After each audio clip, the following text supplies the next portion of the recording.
In the Canadian federal parliamentary elections of November the 8th, 1965, one major issue was whether the Liberals would get a majority.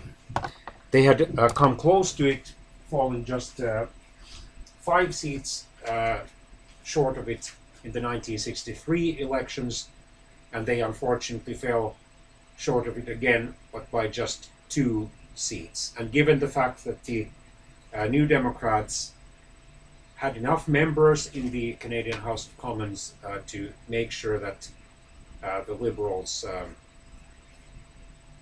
would win the budget and confidence votes, and since they definitely did not want to give the Progressive Conservatives another chance at governing Canada, the Liberals' rule over Canada was secured for another term.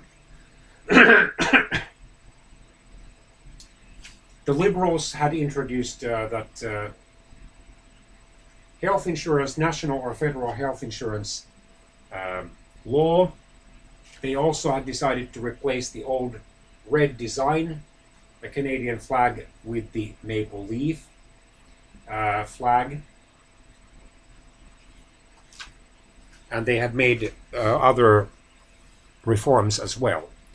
Contrary to Diefenbaker, Prime Minister Pearson was sensitive to the concerns of French Canadians, especially in Quebec, who wanted to become maîtres chez nous, or masters at our home or in our own house. The so-called La Révolution Tranquille, or the Quiet Revolution, had started in Quebec with the election of the provincial Liberal government in 1960. During this parliamentary term, the Liberals would lose power to a right-wing nationalist party called Union Nationale, which then created more tensions between the Canadian federal government and the Quebec provincial government, because it wanted more self-government for Quebec. And then there was also this sovereigntist or independentist movement emerging in Quebec, which remains quite much alive. Its main representative in Quebec, of course, is the Parti Québécois, but the current ruling party of Quebec, Coalition Avenir Québec, is also nationalist, which in the Quebec political context means that it favors a wide degree of self-government for the province.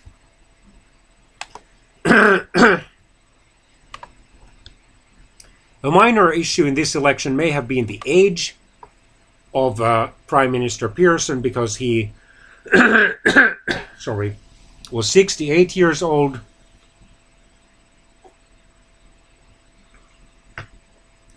And in this election, one of his potential successors, and indeed the man who became his successor, Pierre Trudeau, was elected to Parliament. Trudeau was 46 years old at the time.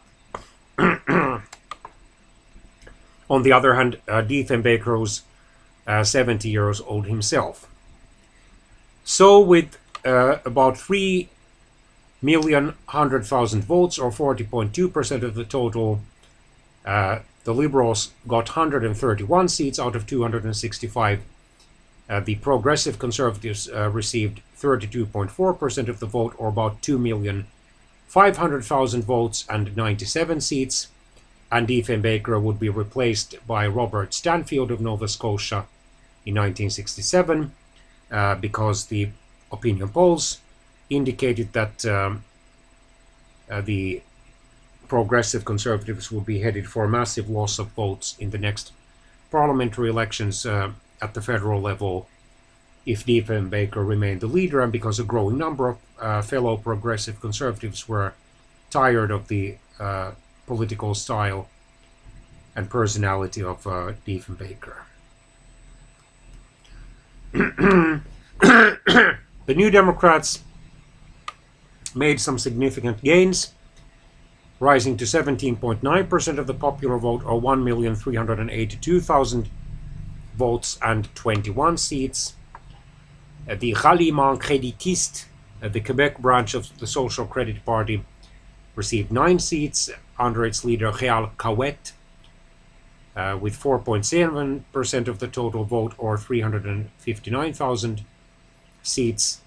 The English language social creditors only received 5 seats with 3.7% of the vote, or about 282,000 votes.